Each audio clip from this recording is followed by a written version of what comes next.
Very good evening, all the participants. Today, we'll see some of the provisions regarding this liquidation. We have already studied the provisions up to CIRP. Now, this liquidation is the next stage. Whenever the company is not able to resolve the problem it is facing through its IRP or RP, then the company has to go into liquidation. It starts with section 33. And what section 33 says? There could be various situations. Suppose no resolution plan is received because there is a stipulated time which is given in section 12. ठीक है, section 12 में कितना time दिया गया है आपका? 180 days, 90 days, maximum 330 days. ठीक है. Now what this section 33 says? It says when no resolution plan is received. ठीक है. 33 says before the expiry of the insolvency resolution process period or the maximum period permitted for completion of the CIRP under section 12 or fast track, as the case may be, does not receive a resolution plan. कोई plan आया ही नहीं. ठीक है, ये लड़की कुंवारी रह गई, कोई रिश्ता आया ही नहीं. या rejects the resolution plan under section 31 for the non compliance. Plan आया, सीओसी ने एक्सेप्ट किया, एडजुडिकेटिंग अथॉरिटी ने रिजेक्ट कर दिया. क्यों रिजेक्ट कर दिया? Non compliance of the requirements. कौन कौन सी रिक्वायरमेंट्स है? सेक्शन 30 सबसेक्शन 2 में रिक्वायरमेंट्स दे रखे. ठीक है, क्या क्या? लिक्विडेशन वैल्यू होना चाहिए, to operational creditor, descending financial creditors, feasible होना चाहिए, कैपेबल ऑफ इंप्लीमेंटेशन होना चाहिए, it should not result in any contravention of any law वगैरह वगैरह. ठीक है, वो सारी कंडीशंस. ठीक है, provision for insolvency resolution process cost उसके अंदर होना चाहिए. और थर्ड सिचुएशन क्या है? पहले तो ये दो सिचुएशन क्या? या तो कोई प्लान आया ही नहीं, या जो प्लान आया सीओसी ने एक्सेप्ट किया, इन्होंने रिजेक्ट कर दिया. ये 33(1) कहता है. तो 33(1) कहता है इस केस में एडजुडिकेटिंग अथॉरिटी लिक्विडेशन ऑर्डर पास कर देगी. ठीक है. सेकंड सिचुएशन क्या है कि सीओसी डिसाइड कर लेती है. ठीक है, सीओसी क्या डिसाइड करती है? By approval of not less than 66% to liquidate. मतलब पहले में कॉन्शियस डिसीजन नहीं है सीओसी का. पहले में कोई प्लान आया ही नहीं, या मान लीजिए आरपी भी नहीं आया. एडजुडिकेट, देखिए सीआईआरपी जब स्टार्ट होती है इसको पता चलता है एडजुडिकेटिंग अथॉरिटी को, है ना, क्योंकि एडमिटी एप्लीकेशन यही करती है, ये ऑर्डर पास करती है. मान लो इसके पास कोई वापस मुड़ के आए ही नहीं, आपके बच्चे ने एडमिशन ले लिया स्कूल में, कभी आया ही नहीं, क्या करेंगे? नाम काट देंगे उसका. यहीं पर यही है कि 180 days या जो एक्सटेंडेड पीरियड है उसमें कोई रेजोल्यूशन प्लान आया ही नहीं, या आया तो उसको रिजेक्ट कर दिया, तो एडजुडिकेटिंग अथॉरिटी लिक्विडेशन ऑर्डर पास. 33(2) क्या बोलता है?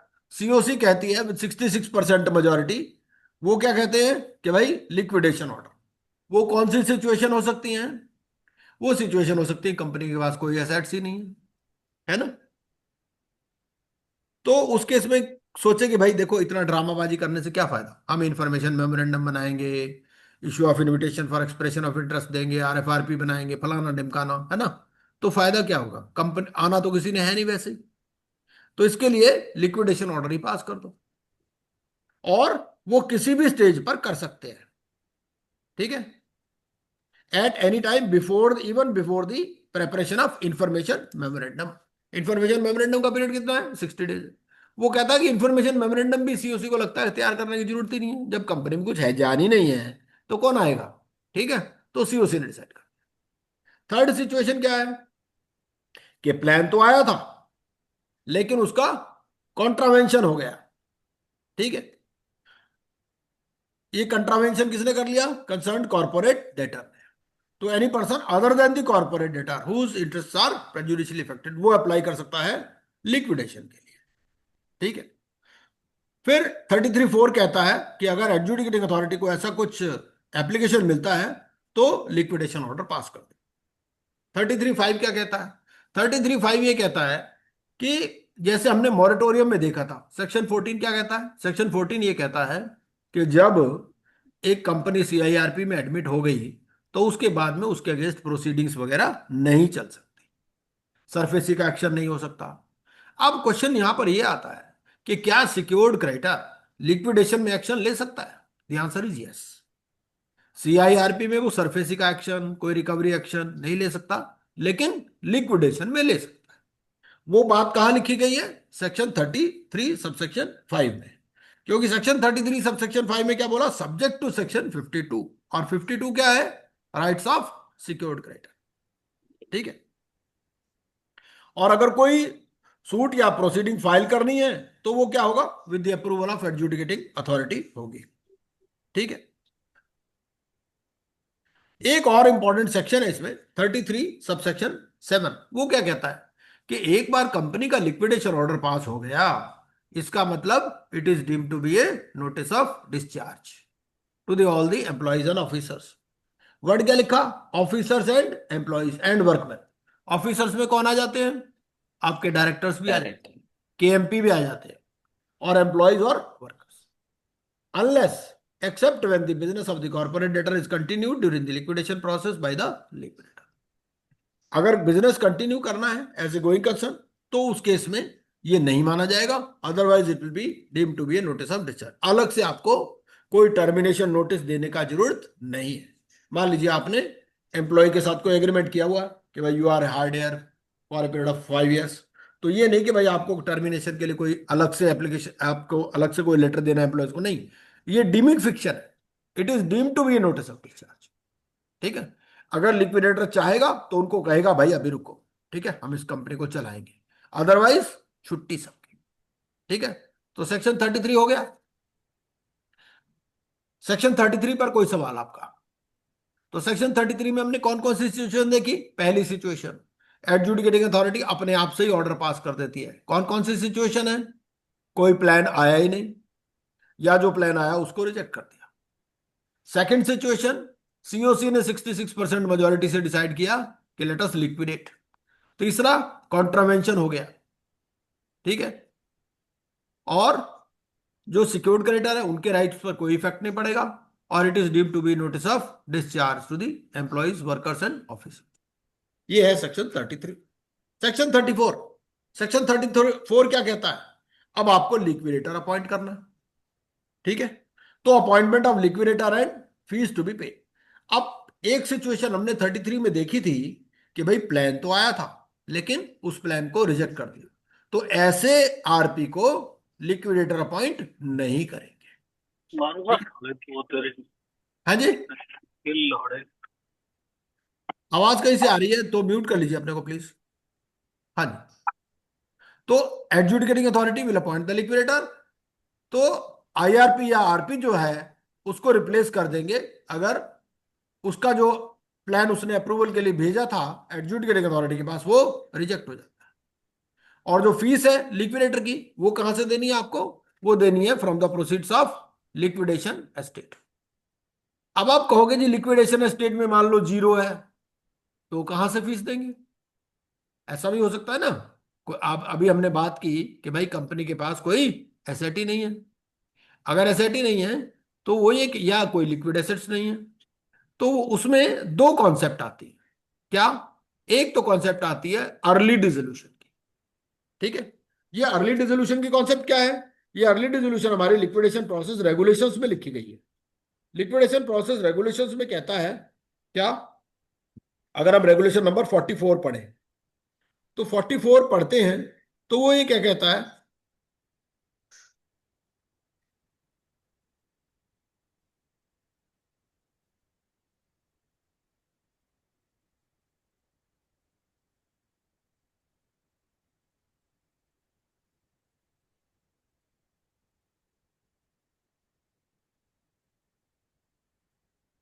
कि भाई अगर कंपनी के पास कोई एसेट्स ही नहीं है तो वो फिर एप्लीकेशन लगा देंगे for early dissolution.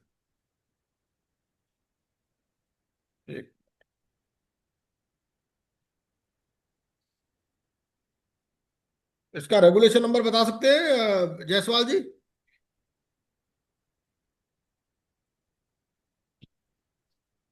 Early dissolution का, सर क्या बोल? अर्ली डिसोल्यूशन का रेगुलेशन नंबर बता सकते हैं क्या? नहीं सर, एक सेकंड।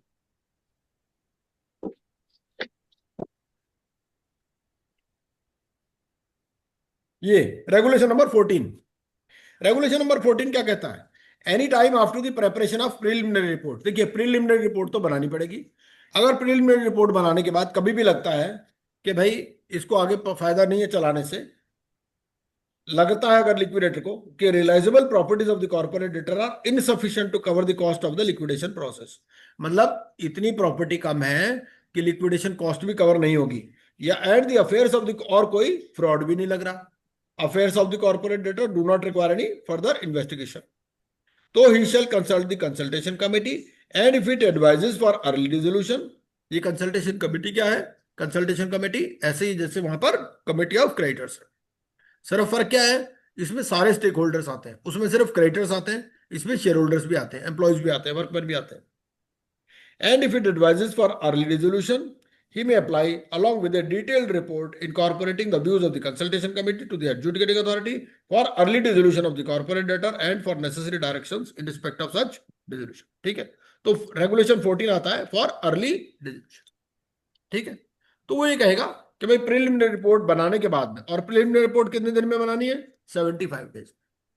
ठीक है, तो प्रिलिमिनरी रिपोर्ट बनाई, उसके बाद में कभी भी एप्लीकेशन लगा सकते। ठीक है, अगर उसको लगता है कि realisable properties are insufficient to cover the cost of liquidation और affairs do not require any further investigation, तो उस केस में क्या कहेगा? ये अर्ली डिसोल्यूशन के लिए अप्लाई कर। ठीक है, चलिए दूसरी सिचुएशन क्या है कि एसेट्स तो हैं लेकिन रियलाइजेबल नहीं है। ऐसा भी हो सकता है ना कि भाई एसेट्स तो हैं लेकिन मान लो बिल्डिंग है, लिक्विड एसेट्स नहीं है, तो उस केस में क्या होगा? उसके लिए भी रेगुलेशन है, वो लिक्विडेशन प्रोसेस का रेगुलेशन शायद 2A है, ये आपका होता है, हाँ 2A। रेगुलेशन 2A क्या बोलता है? रेगुलेशन 2A बोलता है अगर लिक्विड एसेट्स आपके लिक्विडेशन कॉस्ट से कम है तो जो फाइनेंशियल इंस्टीट्यूशंस हैं they will contribute in the ratio of their debt. ठीक है, बाकी डिटेल में तो हम पढ़ेंगे ही बात। तो ये दो चीजें भी हमारे को साथ में ध्यान में रखना।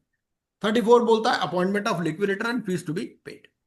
ठीक है, तो सर इसमें एक छोड़ ये कि एक केस ऐसा है कि जैसे असेट्स हैं लेकिन ईडी ने अटैच किए हुए हैं पीएमएलए में या कुछ ऐसा इशू है, तो वो भी मतलब एनआरआर रूट से जा सकते हैं उसके लिए। देखिए उसमें ऐसा ना, उसमें दो तीन बातें हैं। पहले तो ये देखना है कि जो अटैचमेंट ऑर्डर है वो उसकी हम्म। डेट क्या है।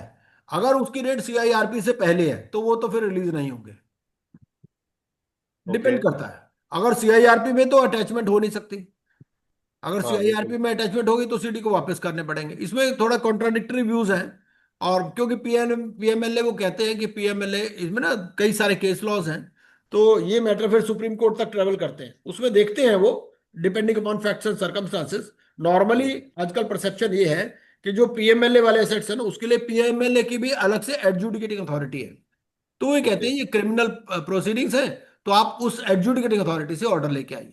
अब ये प्रॉब्लम ये है कि वो केस कंटिन्यू चलता जा रहा है तो लिक्विडेटर फीस मांगता है। तो मुझे नहीं क्या वो करना है ठीक है, मैं? वो तो सही है। वो तो फिर देखो स्टेक होल्डर्स कंसल्टेशन कमेटी को कुछ अपना स्टैंड लेना पड़ता है उसमें, कि depending upon the amount of work involve वो लिक्विडेटर की फीस कम भी कर सकते हैं। क्योंकि उसमें प्रोसीड्स ऑफ लिक्विडेशन एस्टेट तो मतलब पता नहीं कब आएंगे और कितने साल ये चलेगा, पता ही नहीं। नहीं वो ऐसा हो ठीक है, जाता है। वो तो सही है। हम्म। देखिए ऐसा है, पीयूएफई ट्रांजेक्शन अगर में कवर्ड है तो अलग से, और वो तो उसको वो तो इंडिपेंडेंट प्रोसीडिंग है, उसका लिक्विडेशन से भी कोई मतलब नहीं है ना। तो वो ये कहते हैं कि भाई पीएमएलए की एडजुडिकेटिंग अथॉरिटी के पास जाओ और वहां करो, तो लिक्विडेशन चलती रहती है लंबी। पहले भी तो लंबी लंबी चलती थी, 10 10 20 20 साल चलती थी, अब तो कम हो गया पीरियड फिर भी। जब कंपनीज एक्ट में लिक्विडेशन होता था तो कोई लिमिट ही नहीं थी, कब कब चलती रहती थी। 34, 34 क्या कहता है? अब यहां पर थोड़ा सा फर्क है, यहां पर ना एडजुडिकेटरी कैपेसिटी में the liquidator here is in the adjudicatory capacity, तो he will verify all claims, he will take control of all assets. The idea is to maximize the value, and he can sell the assets and he can enter into contracts, but he has to keep the adjudicating authority and board apprised of all the developments। तो ये basic basic बातें हैं regarding section 34। इसमें एक दो points आते हैं। पहली बात, क्या लिक्विडेटर क्लेम्स को रिजेक्ट भी कर सकता है? The answer is yes. ठीक है, सबसे पहली बात तो ये है, ये सेक्शन 40 इस बात का आंसर करता है। सेक्शन 40 ये कहता है कि लिक्विडेटर एडमिट भी कर सकता है और रिजेक्ट भी कर सकता है, लेकिन उसको क्रेडिटर को और सीडी को बताना पड़ेगा विद इन 7 डेज। दोनों सिचुएशन में बताना पड़ेगा, जब वो एडमिट करेगा तब भी और रिजेक्ट करेगा तब भी। एक और सिचुएशन आती है, वो क्या सिचुएशन है कि भाई देखिए ऐसा है कि आपके पास क्लेम आया ही नहीं, तो क्या करोगे? उसने सीआईआरपी में क्लेम फाइल कर दिया था, लेकिन लिक्विडेशन में क्लेम ही फाइल नहीं किया। उसका भी आंसर हमारे रेगुलेशंस में है। वो रेगुलेशन क्या कहता है? ये रेगुलेशन ये कहता है कि भाई अगर आपके पास इसमें क्लेम आया ही नहीं तो क्या होगा?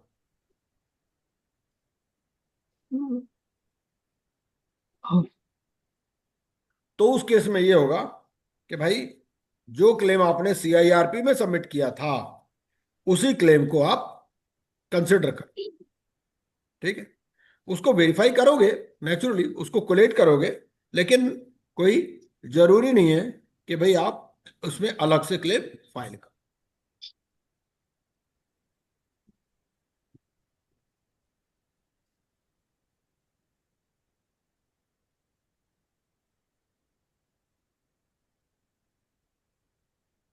ये बात कहाँ लिखी गई है? रेगुलेशन 30 में।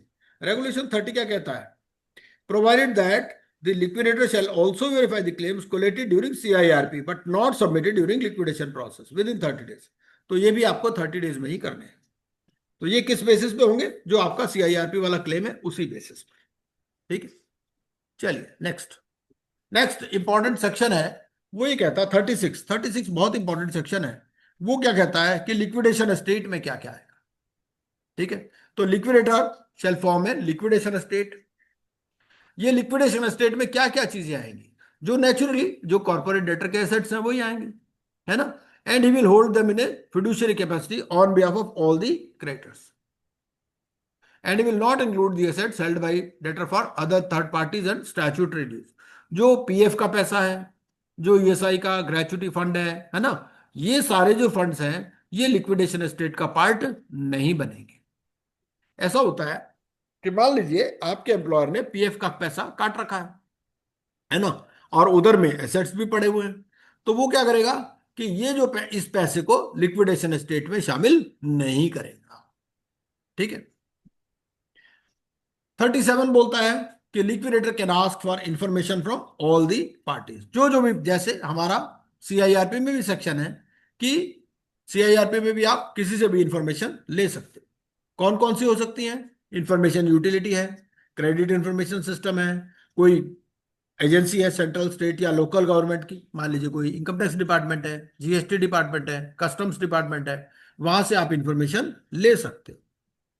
Information systems for financial and non-financial liabilities regulated under any law for the timing in force. Information systems for securities and assets posted as security interest regulated। तो सेबी के पास कुछ है, कोई एनएसडीएल के पास है, कोई डिपॉजिटरी पार्टिसिपेंट है ना, उनके पास कुछ रिकॉर्ड है सारा। Any database maintained by the board and any other source as may be specified by the board, ठीक है? और क्रेडिटर को ये क्रेडिटर भी इससे इंफॉर्मेशन मांग सकते हैं और लिक्विडेटर को ये इंफॉर्मेशन देनी पड़ेगी विद इन 7 डेज। ये हमारा सेक्शन 37 है। तो 37 में कहता है कि इसके पास पावर है। क्या पासवर्ड मांग सकता है? ध्यान से यस, ठीक है? भाई मान लो डेटर है ही नहीं, corporate debtor is not available, तो उसका इनकम टैक्स का यूजर आईडी पासवर्ड, जीएसटी का यूजर आईडी पासवर्ड, सब चीज ले सकता है इससे, ठीक है? जो इंफॉर्मेशन चाहिए ले सकता है। नेक्स्ट आता है 38, collect and consolidate all claims with in 30 days. तो इसको क्या करना है? 38 में कंसोलिडेशन ऑफ क्लेम्स, ठीक है? रिसीव और collect the claims with in period of 30 days. 30 days कहां से है? From the commencement of liquidation, ठीक है? और जो फाइनेंशियल क्रेडिटर है, फाइनेंशियल क्रेडिटर मान लीजिए रिकॉर्ड दे देता है विद इंफॉर्मेशन यूटिलिटी, तो उसको और कोई इंफॉर्मेशन देने की जरूरत नहीं है, ठीक है? और अगर इंफॉर्मेशन यूटिलिटी का रिकॉर्ड नहीं है तो फिर जो भी दूसरे उसके पास रिकॉर्ड है वो दे सकते, ठीक है? चलिए 39, वेरिफिकेशन। वेरिफिकेशन के लिए इसको कितना टाइम मिलना है? वेरिफिकेशन के लिए भी इसको मिलेगा टाइम 30 डेज, ठीक है? क्योंकि यहां क्या लिख दिया? यहां लिख दिया within such time as specified by the board. तो ये आपको 30 डेज के अंदर वेरिफिकेशन करना है और उसके 7 दिन के अंदर आपको बताना है। अगर आप कोई रिजेक्ट करते हो तो within 7 days of submission और रिजेक्शन ऑफ क्लेम्स आपको बताना है। अब बात यह है कि जिसका क्लेम रिजेक्ट हो गया, क्या वो अपील कर सकता है? Answer is yes. वो किसको अपील करेगा? एडजुडिकेटिंग अथॉरिटी को। कितने दिन के अंदर? With in 14 days of receipt of the decision regarding rejection. ये हमारा सेक्शन 42 है। सेक्शन 41 बात करता है determination and valuation of claims. ये बहुत सारी सिचुएशंस हो सकती हैं। मान लीजिए आपको कुछ अमाउंट पेएबल है आफ्टर अ सर्टेन पीरियड, तो उसकी प्रेजेंट वैल्यू निकालनी पड़ेगी, है ना। इस तरह से अगर कोई फॉरेन एक्सचेंज में है तो उसका आरबीआई रेट के हिसाब से निकालना पड़ेगा। ये सब ये चीजें सारी रेगुलेशंस में दे रखी है। ये सेम टू सेम है जो सीआईआरपी में हमारी है। ठीक है। अगर कोई क्रिस्टलाइज नहीं है तो उसकी बेस्ट एस्टिमेट कर लेंगे। ठीक है। इसके लिए जो रिलेटेड रेगुलेशंस हैं हमारे, वो भी मैं आपको बता देता हूं, और इन्हें नटशेल आपको 2 लाइन में बता भी देता हूं कि कैसे कैसे इसको करना है। अब देखिए, अलग अलग तरह के क्लेम्स होंगे आपके पास। मान लीजिए डेट इन फॉरेन करेंसी है, तो फॉरेन करेंसी में क्या होगा? ये इंडियन करेंसी में वैल्यू करना आपको। और कौन से रेट पर? Official exchange rate as on the liquidation commencement date. Periodical payments में, पीरियोडिकल पेमेंट्स में आपको इंटरेस्ट लेना है जो भी up to liquidation commencement date है। जो date payable at future time है उसके लिए फार्मूला दे रखा है, x divided by 1 + r raise to the power n। ठीक है। म्यूचुअल क्रेडिट या सेट ऑफ क्या अलाउड है? यस। अगर लेना भी है और देना भी है तो सेट ऑफ अलाउड है। ठीक है। वेरिफिकेशन के लिए टाइम मैंने बता दिया आपको, 30 डेज का टाइम।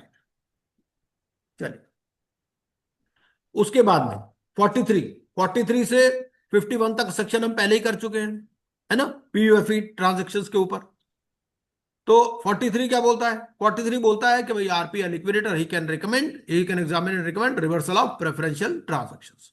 2 साल है रिलेटेड और 1 साल है अनरिलेटेड। 44 में फिर एडजुडिकेटिंग अथॉरिटी ऑर्डर करता है। 45 कहता है कि अंडर वैल्यू ट्रांजेक्शन्स के लिए है।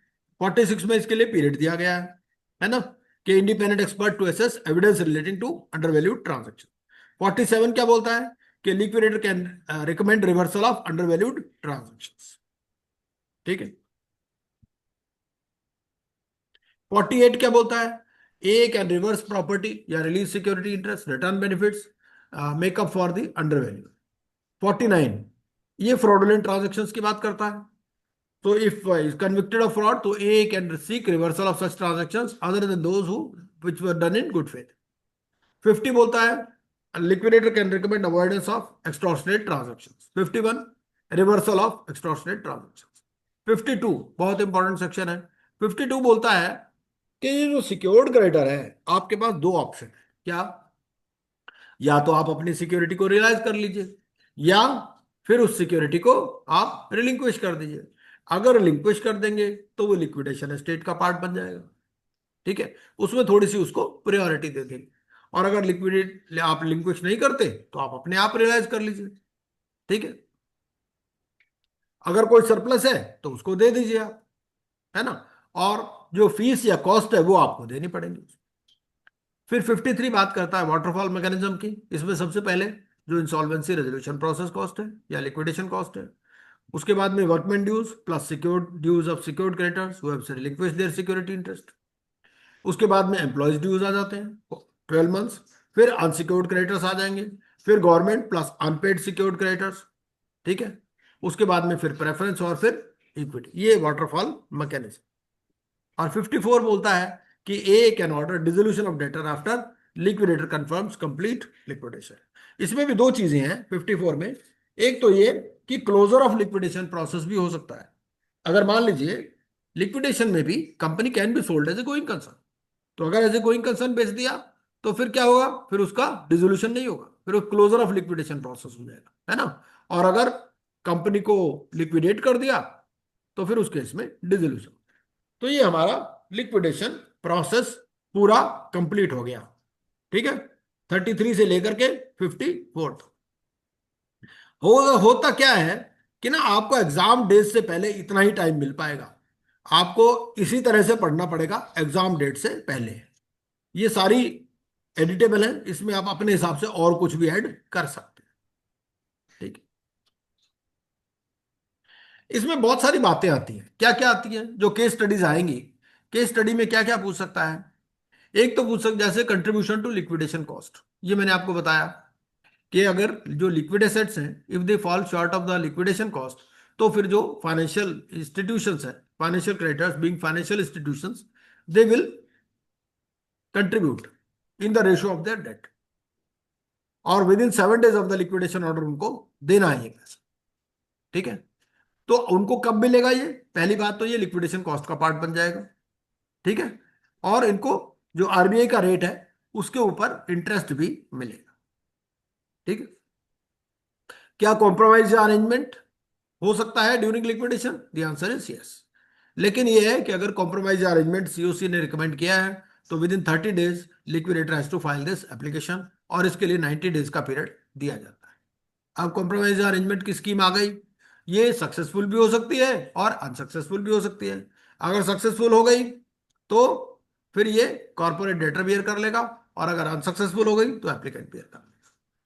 इंडिपेंडेंस ऑफ लिक्विडेटर, जैसा हमने इंडिपेंडेंस ऑफ आरपी देखा, ऐसे ही इंडिपेंडेंस ऑफ लिक्विडेटर है कि रिलेटेड पार्टी नहीं होना चाहिए, इंडिपेंडेंट होना चाहिए। प्रिजर्वेशन ऑफ रिकॉर्ड्स है 3 years, 8 years है, 3 years electronic records, 8 years physical records. Cooperation का कई बार सवाल उठता है कि कोऑपरेशन कैसे लेना है ना। ओनरस कुछ प्रॉपर्टीज ऐसी होती हैं जिसमें देनदारी ज्यादा होती है और रिकवरी कम होती है, तो ऐसी प्रॉपर्टी को आप डिसोन कर सकते हो। वो कॉन्सेप्ट आती है डिस्क्लेमर ऑफ ओनरस प्रॉपर्टी, तो उसके बारे में भी हम पढ़ेंगे। तो डिस्क्लेमर ऑफ ओनरस प्रॉपर्टी में ऐसा भी कोई आदमी हो सकता है जो उस प्रॉपर्टी में इंटरेस्टेड हो, तो उसको कैसे हैंडल करना है, ये सब बातें इसमें दे रखी। ड्यूटीज ऑफ लिक्विडेटर, फिर composition of stake holders consultation committee, ये बहुत इंपॉर्टेंट एस्पेक्ट है कि आपको ना एक स्टेक होल्डर्स कंसल्टेशन कमेटी बनानी है जिसमें कि रिप्रेजेंटेटिव्स होंगे किसके? जो भी आपके क्रेडिटर्स हैं, स्टेक होल्डर्स हैं। सिर्फ क्रेडिटर्स के अलावा स्टेक होल्डर्स भी आएंगे इसमें, शेयर होल्डर्स भी आएंगे, है ना। सिर्फ यही है कि जो रिलेटेड पार्टी है वो इसके अंदर पार्ट नहीं आएगा। क्या इनके पास वोटिंग पावर है? The answer is yes. Liquidator को ये रिमूव भी कर सकते हैं, और अभी जो अमेंडेड रेगुलेशंस हैं उसमें कंसल्टेशन कमेटी की पावर्स को और ज्यादा बढ़ाया गया है। ट्रीटमेंट ऑफ सिक्योर्ड क्रेडिटर, जैसे मैंने बताया सेक्शन 52 है कि इसके सिक्योर्ड क्रेडिटर दोनों ऑप्शन है, रिलाइज करे या रिलिक्विश करे। एक और कॉन्सेप्ट इसमें आती है, अगर कोई अनकॉल्ड कैपिटल है या कोई अनपेड कैपिटल कंट्रीब्यूशन है तो वो liquidator can realise that uncalled capital और अनपेड कंट्रीब्यूशन। लिक्विडेशन मनी को इसके लिए सेपरेट बैंक अकाउंट रखना है ना। तो ये सब बात है, और कॉर्पोरेट लिक्विडेशन अकाउंट, ये कुछ पॉइंट्स इसके अंदर आते हैं। अब हम इसको थोड़ा सा डिटेल में पढ़ लेते हैं अपने रेगुलेशंस पर जाकर के। ठीक है जी, अब हम अपना बेयर कोड वाली पीपीटी निकालते हैं और वहां से इसको पढ़ लेते हैं। ठीक है जी, तो मोटा मोटा तो देखो समझ में आ गया होगा आपको कि लिक्विडेशन है क्या। इससे क्या होगा? इससे फायदा ये होगा कि आप जो है ना, हेलो, हाँ जी, गुड इवनिंग। मैं क्लास में हूँ, आई वी कैन टॉक आफ्टर 9:30। हाँ जी, ओके ओके।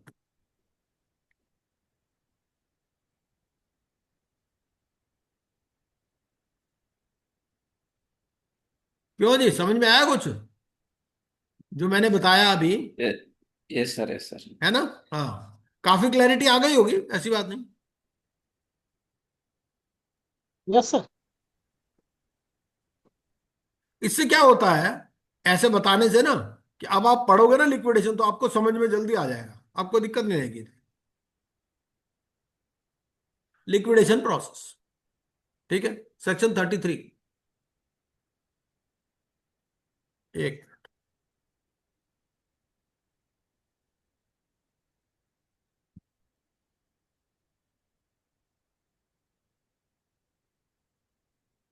अब नजर आ रहा हुआ है ना?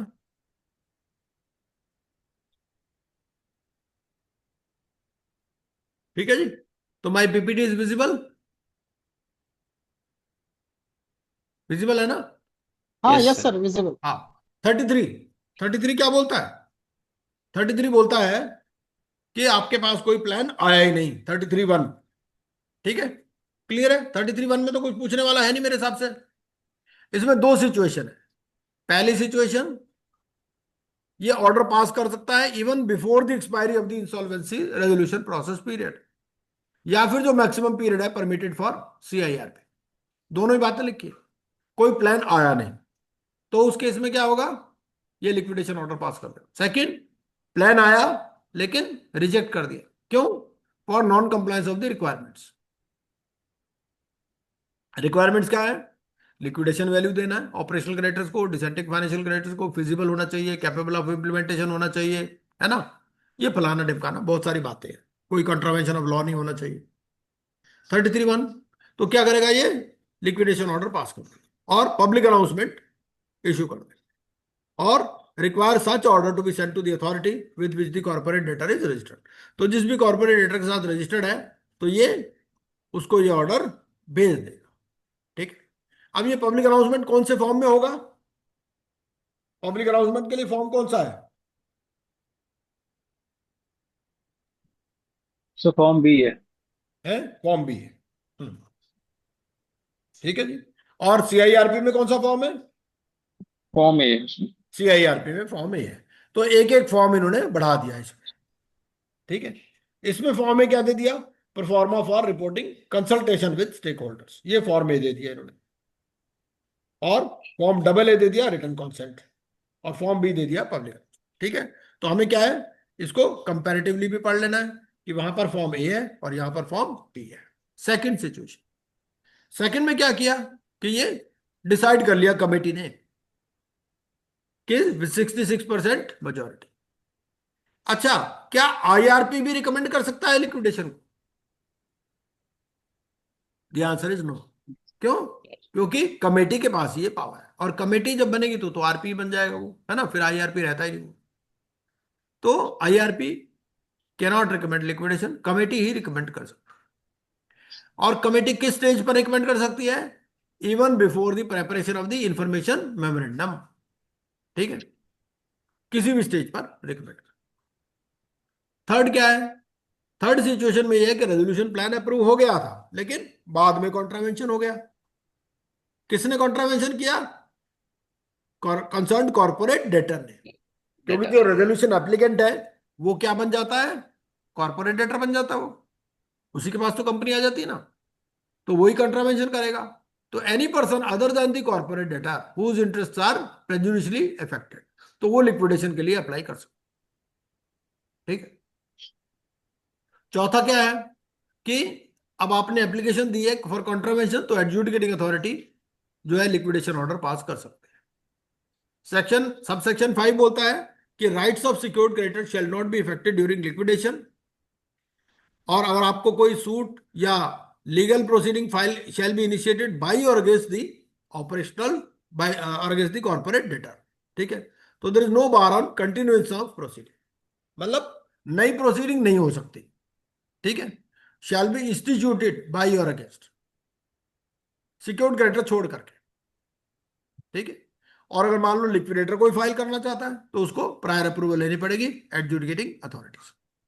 ठीक है, तो आपसे अगर कोई पूछे क्या लिक्विडेशन में भी मॉरेटोरियम लगता है, तो मॉरेटोरियम एज सच नहीं लगता, लेकिन यह है कि कोई नया सूट या लीगल प्रोसीडिंग फाइल नहीं हो सकती लिक्विडेशन ऑर्डर पास होने के बाद। ठीक है, अगर लिक्विडेटर को भी कोई प्रोसीडिंग करनी है तो वो भी एडजुडिकेटिंग अथॉरिटी से परमिशन लेगा, लेकिन सिक्योर्ड क्रेडिटर जो मर्जी कर सकता है, रिकवरी प्रोसीडिंग भी कर सकता है। ठीक है, और ये 7 बहुत इंपॉर्टेंट है कि order for liquidation shall be deemed to be notice of discharge the officers employees and workman except when the business of the corporate debtor is continued. क्योंकि सीआईआरपी में डिफरेंट है, सीआईआरपी में क्या है, गोइंग कंसर्न कॉन्सेप्ट है, यहां पर going concern concept नहीं है। यहां पर आपको बताना पड़ेगा कि I want to write it as a going concern, otherwise it is deemed to be a notice of discharge. 34 अब ऑर्डर पास हो गया तो आपको लिक्विडेटर अपॉइंट करना। ठीक है, तो जो रेजोल्यूशन प्रोफेशनल था जो सीआईआरपी में था या प्रीपैक में था, वो उससे रिटर्न कॉन्सेंट आपको लेना पड़ेगा। ऐसा भी हो सकता है कि अगला पहले ही दुखी हो गया हो, वो कहते भैया मैं तो नहीं अब लिक्विडेटर बनता, मैंने सीआईआरपी में काम कर लिया, ठीक, तो इसीलिए उससे रिटर्न कॉन्सेंट लेना है। यहाँ कौन सा फॉर्म है उसके लिए? Double A. ठीक है, डबल ए फॉर्म है, डबल ए में आपको रिटर्न कॉन्सेंट लेना है।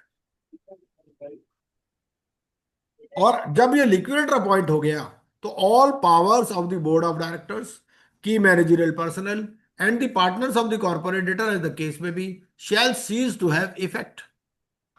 वहां पर क्या लिखा था वर्ड, वहां लिखा था सस्पेंडेड, यहां पर क्या लिखा है, shall cease to have effect and shall be vested in the liquidator. तो ये सारी पावर किसके पास आ जाएंगी, लिक्विडेटर के पास। The personnel of the corporate debtor shall extend, अब जो भी पर्सनल है वो शैल एक्सटेंड, मतलब उनके लिए ऑब्लिगेटरी है टू एक्सटेंड कोऑपरेशन। ठीक है, क्या एडजुडिकेटिंग अथॉरिटी रिप्लेस कर सकती है आरपी को, द आंसर इज यस। ठीक है, जो आरपी था सीआईआरपी में, नॉर्मली तो उसी को लिक्विडेटर अपॉइंट कर देते हैं अगर वो कंसेंट दे देता है, अगर कंसेंट नहीं देता तो ठीक है बोर्ड से पूछ लेंगे। लेकिन किसी किसी सिचुएशन में एडजुडिकेटिंग अथॉरिटी उसको हटा भी देती है। कब, अगर उसने प्लान जो दिया था वो it was rejected for the failure to meet the requirements, इसका मतलब he has failed to discharge his duties, है ना भाई, उसकी ड्यूटी थी ना कि सेक्शन 30 सब सेक्शन 2 की रिक्वायरमेंट को फुलफिल करता है कि नहीं करता। या फिर बोर्ड रिकमेंड करता है रिप्लेसमेंट, बोर्ड के पास कुछ रीजंस हो सकते हैं, कोई प्रेस रिपोर्ट हो सकती है, कोई कंप्लेंट हो सकती है, कुछ भी हो सकता है ना, या फिर रेजोल्यूशन प्रोफेशनल अपनी रिटर्न कंसर्न नहीं दे। ठीक है, तो उस केस में एडजुडिकेटिंग अथॉरिटी बोर्ड से पूछ लेगी और बोर्ड रिवर्ट कर देगा विद इन 10 डेज। ठीक है, चलिए, और फीस मिलेगी in proportion to the value of the liquidation estate assets, और फीस इसको मिलेगी from the proceeds of liquidation estate. Powers and duties of liquidator 35 क्या बोलता है, subject to the directions of the adjudicating authority, पहले to verify claims, all the claims. ठीक है, सारे क्लेम्स को वेरीफाई कर, कोई क्लेम नहीं आया तो क्या होगा, जो सीआईआरपी वाला क्लेम है उसी को चेक कर लेगा। ठीक है, क्या रिजेक्ट कर सकता है, the answer is yes. To take into his custody और control all the assets, property, effects and actionable claims of the corporate debtor. ठीक है, custody and control, to evaluate the assets and property of the corporate debtor in the manner as may be specified by the board and prepare a report. अब उसको evaluate करना है assets को और एक report बनानी है, ये रेगुलेशन 13 में लिखा गया है।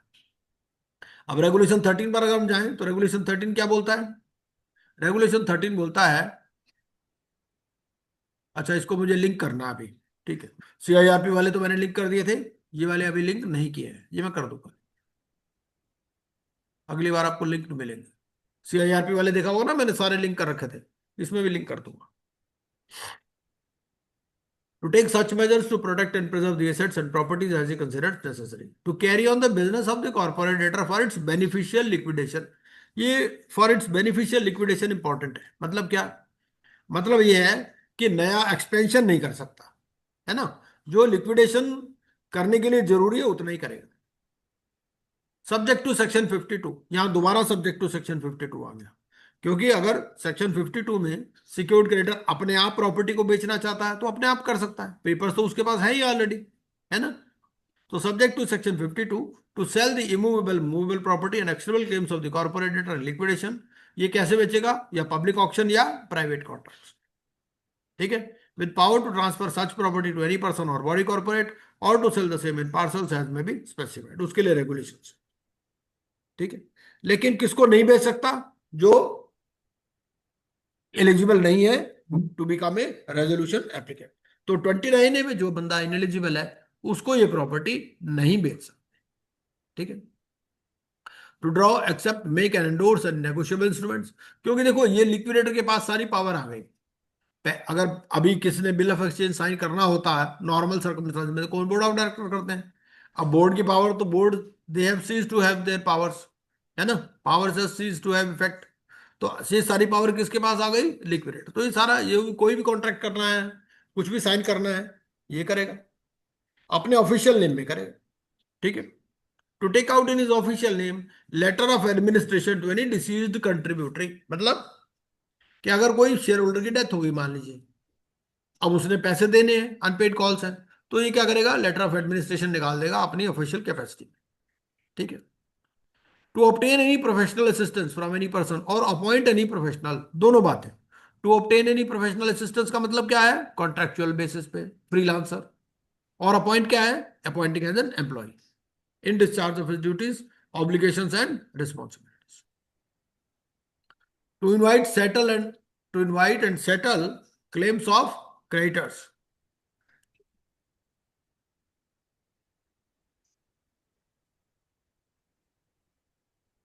And claimants and distribute proceeds in accordance with the provisions of this code. To institute or defend, अगर कोई भी इंस्टीट्यूट करना है, कोई नया आप सूट फाइल करना चाहते हो, क्या कर सकते हो? The answer is yes, with the approval of adjudicating authority. और डिफेंड करना है तो भी कौन करेगा? लिक्विडेटर करेगा. To investigate the financial affairs of the corporate debtor to determine undervalued and preferential transactions. ठीक है, तो यहां पर भी ये बात लिख दी, 43 वगैरह में तो लिखी हुई है. तो यहां पर भी अगर इन्वेस्टिगेशन करना है, कोई फोरेंसिक ऑडिटर अपॉइंट करना है, तो ये करेगा. ये किसी प्रोफेशनल को अपॉइंट कर सकता. To take all such actions, कोई भी पेपर साइन करना है, यही करेगा नेचुरली. ठीक है, और अगर आपको कोई भी डायरेक्शन चाहिए तो किसको अप्लाई करना है? एडजुडिकेटिंग अथॉरिटी को. और प्रोग्रेस भी इनको पीरियोडिकली इन्फॉर्म करनी है. किसको? एडजुडिकेटिंग अथॉरिटी को. ठीक है.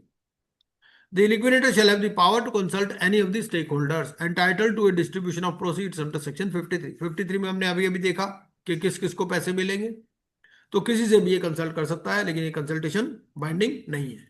लेकिन जो रिकॉर्ड ऑफ कंसल्टेशन है वो shall be made available to other stakeholders not so consulted. और उसके लिए भी फॉर्म है हमारे पास, परफॉर्मा है ऑफ कंसल्टेशन, वो फॉर्म ए है.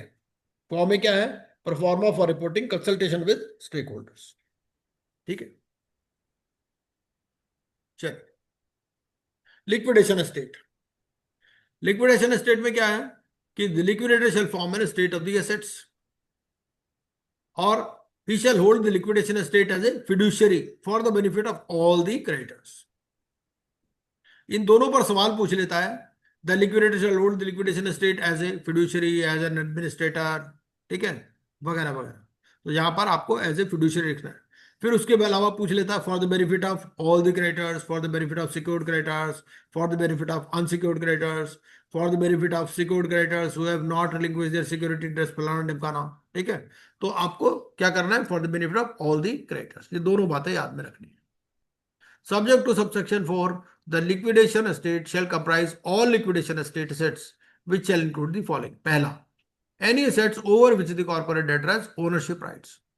ठीक है, जिसके पास ये ओनरशिप राइट्स हैं वो सारे एसेट्स लिक्विडेशन एस्टेट में आ जाएंगे. अब ओनरशिप कैसे प्रूव होगी? पहली बात तो ये है कि जो भी आपके बैलेंस शीट में रिफ्लेक्ट है, इसका मतलब आप मान लो कि वो आपके ही हैं.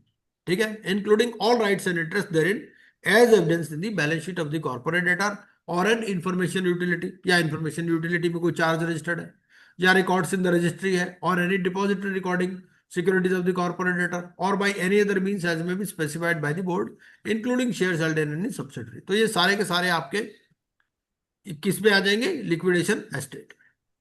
ठीक है, अब ऐसा भी हो सकता है कि ये आपके पोजीशन में ना हो, है ना, किसी थर्ड पार्टी के पास पड़े हों. बहुत सारे जैसे ट्रांसपोर्टर हैं, वो ट्रांसपोर्टर अपने सारे ट्रक कोई जरूरी नहीं कि अपने पास रखते हैं, वो थर्ड पार्टी के पास चलते रहते हैं उनके, क्योंकि थर्ड पार्टी के साथ उनका कॉन्ट्रैक्ट होता है ट्रांसपोर्टेशन वाला. तो कई बार उनके ही प्रेमिसेस में खड़े रहते हैं, थर्ड पार्टी के प्रेमिसेस में, है ना. Including but not limited to encumbered assets. Tangible हो, मूवेबल हो, चाहे इमूवेबल हो, इंटेंजिबल एसेट्स.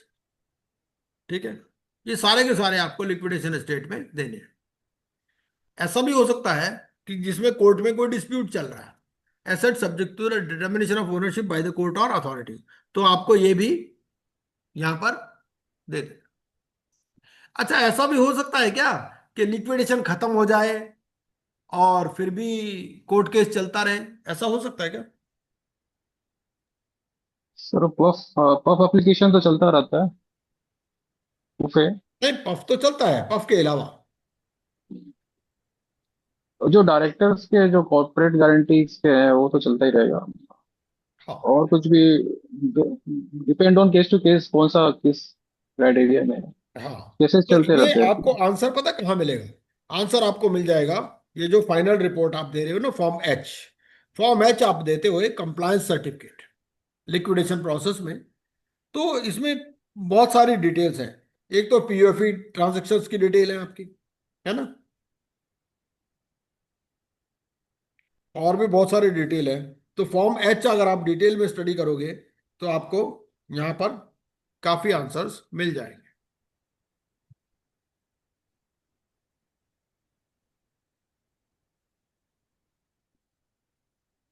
और जो भी आपका, ये देखिए, ऑल अनडिस्चार्ज और matters pending before any court और tribunal relating to the corporate debtor if any have been reported to AA.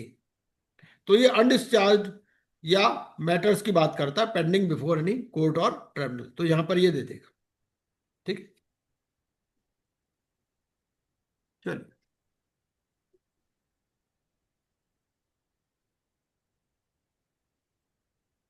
Any assets और their value recovered through proceedings for avoidance of transactions. मान लो आपने पीयूएफई transaction कोई की application file की और वहां से कोई प्रॉपर्टी रिकवर हो गई, है ना, तो वो प्रॉपर्टी भी कहाँ आ जाएगी, आपकी लिक्विडेशन स्टेट में आ जाएगी।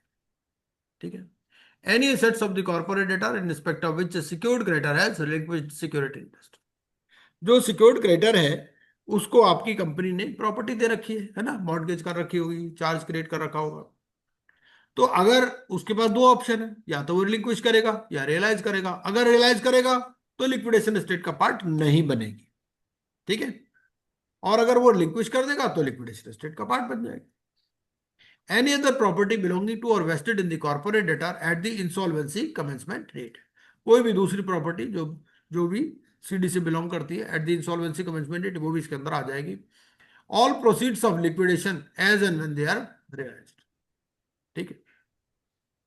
क्या क्या इंक्लूड नहीं करना है, जो थर्ड पार्टी के एसेट्स हैं या assets held in trust for any third party, bailment contracts, या all sums due to any workman और employee from the provident fund, pension fund and the gratuity fund. ठीक है। तो ये सारे आपको नहीं इसके अंदर देंगे।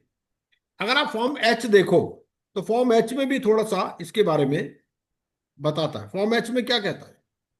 फॉर्म एच में कहता है date of intimation to statutory authority as applicable, PF, ESI, income tax department, inspector of factory, GST, VAT, others.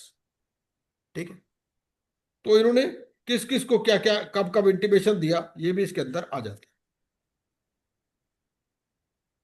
Other contractual arrangements which do not stipulate transfer of title but only use of the assets. अगर मान लो सिर्फ आपके पास right to use है ना, transfer of title नहीं है, तो फिर आप उसके अंदर ये नहीं लो। Such other assets as may be notified. उसके बाद assets in security collateral held by financial service providers and are subject to netting asset off in multilateral trading or clearing transactions. मतलब ये कि आप किसी फाइनेंशियल सर्विस प्रोवाइडर के पास आपका कोई एसेट है, आपकी कंपनी ने डीमैट अकाउंट खोल रखा है, 20 लाख रुपए की वहां सिक्योरिटी डिपॉजिट है, 20 लाख में से 10 लाख की आपकी लायबिलिटी है, तो आपको 10 लाख लिक्विडेशन स्टेट में शामिल कर। ठीक है। मतलब ये है। पर्सनल एसेट्स अगर किसी शेयर होल्डर या पार्टनर के हैं तो वो इसके अंदर नहीं आएंगे। कोई इंडियन है सब्सिडरी, फॉरेन सब्सिडरी, वो नहीं आएंगे क्योंकि वो अलग कंपनी है ना। Any other assets as may be specified by the board. ठीक है। तो ये है हमारा liquidation state. Powers of liquidator to access information, ये भी हमने देख लिया। क्या है? कहीं से भी ये इंफॉर्मेशन ले सकते, जो भी अथॉरिटीज उसको लेटर लिखेगा, लिक्विडेशन ऑर्डर की कॉपी लगाएगा और इंफॉर्मेशन ले सकता है। और अगर वो इंफॉर्मेशन नहीं देंगे तो क्या करेगा? 19(2) की एप्लीकेशन लगा देगा। कंसोलिडेशन ऑफ क्लेम्स, 30 दिन के अंदर इसको कलेक्ट करने हैं, रिसीव और कलेक्ट। फाइनेंशियल जो क्रेडिटर है वो रिकॉर्ड लगा देगा इंफॉर्मेशन यूटिलिटी का, और अगर वो नहीं है तो फिर वो जो भी उसके पास बाकी प्रूफ है वो लगा देगा। ठीक। इसी तरह से ऑपरेशनल क्रेडिटर। चलिए, एक और इंपॉर्टेंट कॉन्सेप्ट है कि आप, एक क्लेमेंट ने अपना क्लेम फाइल कर दिया, वो उसको विड्रॉ भी कर सकता है। विड्रॉ और very his claim under the section with in 14 days. ऐसी कोई क्लॉज उसके अंदर नहीं है सीआईआरपी में। ठीक है। तो यहां पर क्लॉज है कि 14 दिन के अंदर अपना क्लेम आप विड्रॉ या वेरी भी कर सकते। वेरिफिकेशन आपको 30 डेज के अंदर करना है, और कोई इंफॉर्मेशन आप और उससे मांग सकते हो, और आपको 7 दिन के अंदर एडमिशन या रिजेक्शन के बताना है। डिटर्मिनेशन वैल्यूशन ऑफ क्लेम्स हमने कर लिया, और अपील जो है ये अपील कर सकता है with in 14 days of the receipt of such decision. ठीक है, एडजुडिकेटिंग अथॉरिटी को अपील कर सकता है जिसका क्लेम रिजेक्ट आपने कर दिया। 43 से सारे हमने पहले ही कर दिए हैं, है ना, और 52 तक हम 51 तक कर चुके हैं। अब हम चलते हैं 52 पर, जो बहुत इंपॉर्टेंट सेक्शन है। वो क्या कहता है कि सिक्योर्ड क्रेडिटर के पास दो ऑप्शन है, या तो वो रिलिंक्विश करेगा या रियलाइज करेगा।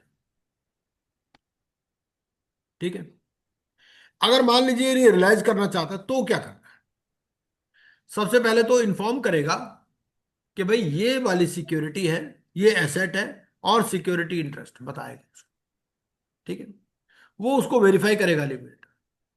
ठीक है, लिक्विडेटर उस सिक्योरिटी इंटरेस्ट को वेरीफाई करेगा और परमिट करेगा सिक्योर्ड क्रेडिटर को realise only such security interest the existence of which may be proved. भाई जो भी है, या तो इंफॉर्मेशन यूटिलिटी में रजिस्टर्ड होगा, है ना, या फिर सरसाई में होगा, या एमसीए में होगा, इस तरह से। अब जो सिक्योर्ड क्रेडिटर है वो क्या कर सकता है? He may enforce, realise, settle, compromise or deal with the secured assets in accordance with such law as applicable to the security interest being realised and to the secured creditor and apply the proceeds to recover the debts. ठीक है, चलिए, अगर मान लीजिए secured creditor realise करना चाहता है but उसको कोई रेजिस्टेंस फील होती है, तो क्या होगा? इसमें सिक्योर्ड क्रेडिटर एप्लीकेशन लगाएगा एडजुडिकेटिंग अथॉरिटी। इसमें ध्यान में रखने वाली क्या बात है कि यहां लिक्विडेटर एप्लीकेशन नहीं लगा रहा, सिक्योर्ड क्रेडिटर एप्लीकेशन। ठीक है, the adjudicating authority on the receipt of an application from A secured creditor में पास सच ऑर्डर, वो जो ऑर्डर पास करना चाहे कर दे। अगर मान लीजिए ज्यादा मिल गया तो लिक्विडेटर को वापस कर देगा।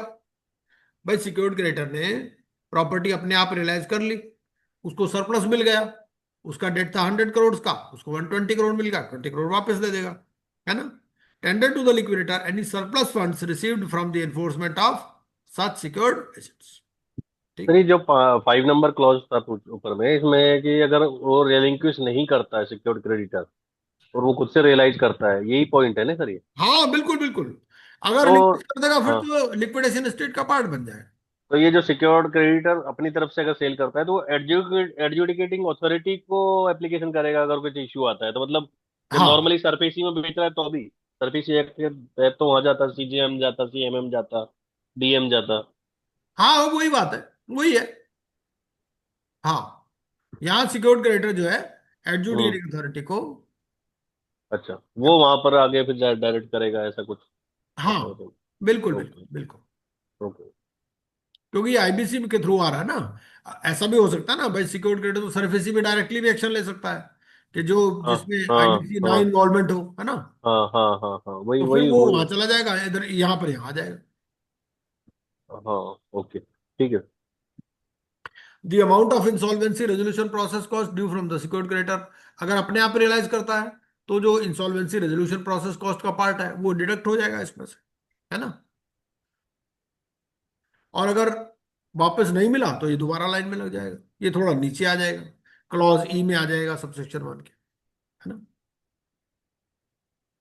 डिस्ट्रीब्यूशन ऑफ एसेट्स ये हमने पढ़ ही लिया, है ना। तो सबसे पहले इंसॉल्वेंसी रेजोल्यूशन प्रोसेस कॉस्ट और लिक्विडेशन कॉस्ट, उसके बाद workman dues 24 months, debts to secured creditor in the event they have relinquished, फिर wages and any unpaid dues owed to employees, financial debts, उसके बाद में सेंट्रल स्टेट गवर्नमेंट के 2 साल के डेट्स, और debts owed to secured creditor इनका pari passu, उसके बाद में रिमेनिंग डेट्स एंड ड्यूज, फिर प्रेफरेंस शेयर होल्डर, फिर इक्विटी शेयर होल्डर्स। अगर आपस में कोई कॉन्ट्रेक्चुअल है तो दैट शैल बी डिसरिगार्डेड।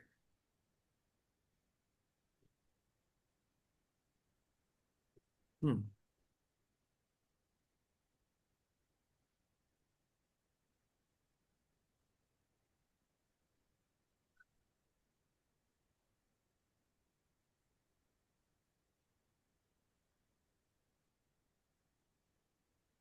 हम्म।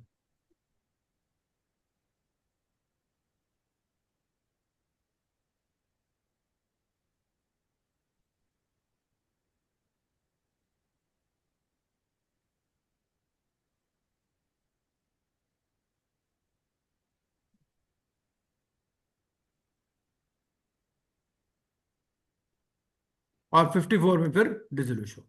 तो डिसोल्यूशन में भी ये है, क्लोजर भी हो सकता है अगर as a going concern sale किया, अदरवाइज डिसोल्यूशन हो जाएगा। अब हम रेगुलेशंस देख लेते हैं। रेगुलेशंस में एक तो है हमारा कंसल्टेशन कमेटी। ये कंसल्टेशन कमेटी क्या है? Consultation committee mean the stakeholders consultation committee, constituted under sub regulation 1 of regulation 31। एक कॉन्सेप्ट है कंट्रीब्यूटरी। कंट्रीब्यूटरी क्या है? कंट्रीब्यूटरी वो है member of the company, partner of LLP and any other person liable to contribute towards the assets of the corporate debtor in the event of its liquidation। तो contributory के साथ में हमें stake holder भी पढ़ लेना है। कंट्रीब्यूटरी कौन है? जो देने वाला है। स्टेक होल्डर कौन है? जो लेने वाला है। Stakeholder mean the stakeholders entitled to distribution of proceeds under section 53। ठीक है। Liquidation cost. लिक्विडेशन कॉस्ट के में भी बहुत सारी चीजें हैं। बेसिकली क्या क्या आता है? Fees payable to the liquidator, cost during liquidation process, cost incurred for preserving and protecting the assets, ये सारा इसके अंदर आ जाता है आपका लिक्विडेशन कॉस्ट के अंदर। ठीक है। इंटरेस्ट ऑन इंटरिम फाइनेंस, अगर आपने कोई इंटरिम फाइनेंस लिया है for a period of 12 months और for the period from the liquidation commencement date till repayment whichever is earlier. ये 12 months क्यों लिखा? क्योंकि लिक्विडेशन का पीरियड ही 12 months है। ठीक है।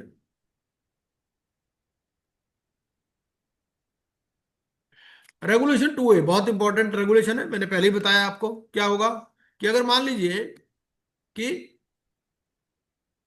कंपनी में कोई एसेट्स है ही नहीं, आपको लगता है लिक्विडेशन कॉस्ट भी कवर नहीं होगी, तो आप क्या करोगे? एक तो अर्ली डिसोल्यूशन की एप्लीकेशन आप लगा दो। ठीक है। अर्ली डिसोल्यूशन की एप्लीकेशन कौन से सेक्शन में थी हमारी? अभी देखा था ना हमने।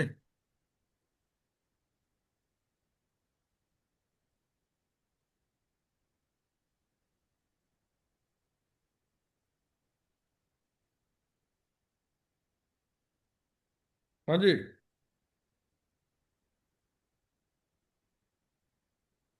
14 में है अर्ली डिसोल्यूशन। और अगर अर्ली डिसोल्यूशन नहीं है तो आप क्या करोगे? आप कहोगे भाई पैसे मिलाओ, है ना। कौन पैसे मिलाएगा? जो फाइनेंशियल क्रेडिटर्स है बीइंग फाइनेंशियल इंस्टीट्यूशंस। अब वो कहेंगे भाई हम क्यों मिलाएं? वो मिलाना पड़ेगा उनको, और एक एस्क्रो अकाउंट में जमा कराना है with in 7 days of passing of the liquidation order. और उनको क्या गारंटी है कि उनको पैसे वापस मिल जाएंगे? वो ये अमाउंट जो है it shall be repayable with interest at bank rate refer to in section 49 as part of liquidation. तो सबसे पहले यही मिलेगा। ठीक है। चलिए, कॉम्प्रोमाइज अरेंजमेंट। अगर कॉम्प्रोमाइज अरेंजमेंट है, प्रपोज्ड है, तो आपको 90 days के अंदर कंप्लीट करना है, 90 days of the order of liquidation. ठीक है। जो आदमी 29A में इनएलिजिबल है वो किसी भी तरह से पार्टी नहीं बन सकता टू सच कॉम्प्रोमाइज और अरेंजमेंट। ठीक है। और अगर recommendation has been placed by the committee, तो फिर जो लिक्विडेटर है he shall file the proposal, he shall not file such proposal after expiry of 30 days from the liquidation commencement date। मतलब ये 30 दिन के अंदर आपको फाइल करना है लिक्विडेटर, अगर सीओसी ने प्रपोज किया है कॉम्प्रोमाइज या अरेंजमेंट। जो time taken on compromise arrangement है not exceeding 90 days shall not be included in the liquidation period. अब इसके साथ एक सवाल आता है कि लिक्विडेशन कितनी देर में आपको कंप्लीट करना है? टाइम पीरियड क्या है ऑफ लिक्विडेशन? टाइम पीरियड आपको दे रखा है रेगुलेशन नंबर 44 के अंदर। तो 44 कहता है क्या? You have to complete it within a period of 1 year। और अगर आप 1 year में कंप्लीट नहीं कर पाते तो क्या करोगे? आप एक रिपोर्ट बनाओगे कि why liquidation has not been completed, और आपको स्पेसिफाइड कितना टाइम चाहिए। ठीक है। तो नॉर्मली 1 year का पीरियड है, अदरवाइज आप रिपोर्ट दोगे और रीजंस दोगे। अर्ली डिसोल्यूशन का भी कॉन्सेप्ट है रेगुलेशन 14। ठीक है। और जो कॉस्ट इनकर्ड है उसका क्या होगा? कॉस्ट इनकर्ड अगर सैंक्शन हो गई स्कीम ऑफ कॉम्प्रोमाइज अरेंजमेंट तो सीडी बेयर कर लेगा, और नहीं हुई तो एप्लीकेंट बेयर करेगा जिसने प्रपोज किया था स्कीम। ठीक है। Eligibility for appointment as liquidator, ये वैसा ही है जैसा कि आरपी के लिए। फर्क क्या है? फर्क इसमें यह है, वो जो लीगल और कंसल्टिंग फर्म वहां पर आपके आता है 5%, यहां आता है 10%। ठीक है, बाकी चीजें वैसी की वैसी ही है।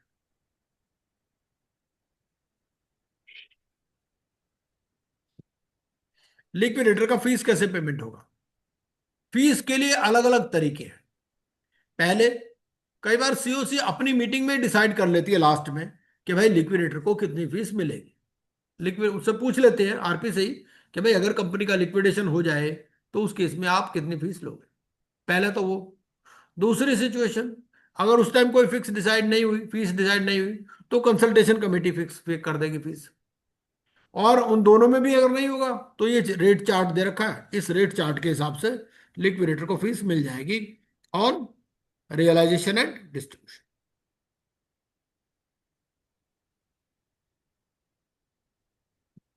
ऐसा भी हो सकता है कि रियलाइज एक ने किया और डिस्ट्रीब्यूट दूसरे ने किया, तो फिर उस हिसाब से उनको प्रोपोर्शनेट उस चार्ट में दे रखी है फीस, उस हिसाब से मिलेगी। रियलाइज क्या है? क्या कैश के ऊपर भी रियलाइजेशन पर मिलेगी? नहीं। Cash, bank balance, marketable securities, ये ऑलरेडी रियलाइज्ड है, इनका रियलाइजेशन करने की जरूरत नहीं है ना। भाई बैंक में आपकी एफडी है, उसमें क्या आप रियलाइज कर रहे हो? आपने इंटीमेशन करनी है, बैंक ने क्रेडिट कर देना आपको पैसा, है ना। तो उस केस में सिर्फ डिस्ट्रीब्यूशन पर मिलता है और जो रियलाइजेशन की फीस नहीं मिलती है, जो ऑलरेडी लिक्विड एसेट्स। ठीक है, चलिए रिपोर्टिंग। रिपोर्टिंग में क्या कहता है कि क्या क्या इसको डिफरेंट रिपोर्ट्स बनानी है। क्या सीआईआरपी में भी कुछ रिपोर्ट्स बनानी है क्या? सीआईआरपी में भी क्या रिपोर्ट्स बनानी है?